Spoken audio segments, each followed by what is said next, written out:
Quand on trouve un nouvel usage, on se garantit de l'intérêt finalement d'entretenir un bâtiment. Un bâtiment qui reste vide,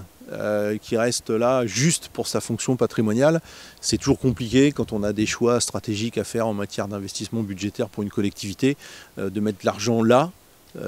juste entre guillemets parce que c'est patrimoine. Ça pourrait se justifier, mais c'est quand même plus facile si à l'intérieur il y a une fonction nouvelle, si on a accueilli un équipement public, un équipement touristique ou un équipement culturel par exemple. Donc voilà, le but c'est aussi de réfléchir aux nouveaux usages dans ces sites-là. L'objectif c'est de témoigner qu'on est dans une démarche proactive de gestion de ce bien inscrit au patrimoine mondial. On a un certain nombre de sites qui sont dans une situation difficile, dont la dégradation est avancée, pour lesquels surtout on est dans des statuts un peu transitoires, soit des propriétaires privés en fin de cycle qui ont du mal à entretenir ces sites-là, soit des propriétés ici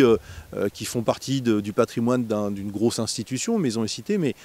dont ça n'est plus l'objet social aujourd'hui de s'occuper de ces bâtiments-là, puisqu'ils doivent faire du logement social. Et là, ce sera probablement autre chose, où on a quelques bâtiments qui sont aussi en transit et notamment rachetés par l'établissement public foncier. Et tous ces bâtiments doivent trouver de nouveaux usages. Quand on voit le bâtiment, quand on voit la caractéristique architecturale, les volumes disponibles, on imagine assez aisément,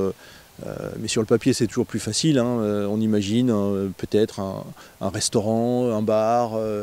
un lieu d'exposition. Voilà, il y a quelques sujets comme ça, mais il faut qu'on trouve maintenant, il faut qu'on trouve des porteurs de projets, il faut qu'on trouve des investisseurs. Ça ne peut pas être que la puissance publique, on est dans un contexte aujourd'hui où l'argent public se fait rare, et donc c'est pour ça que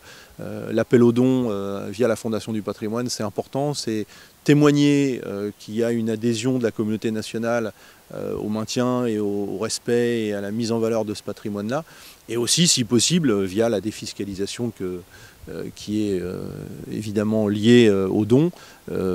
mobiliser des gens qui ont suffisamment de ressources pour pouvoir participer à cet effort national et nous aider à poser la première pierre, celle de la mise en sécurité de ces sites.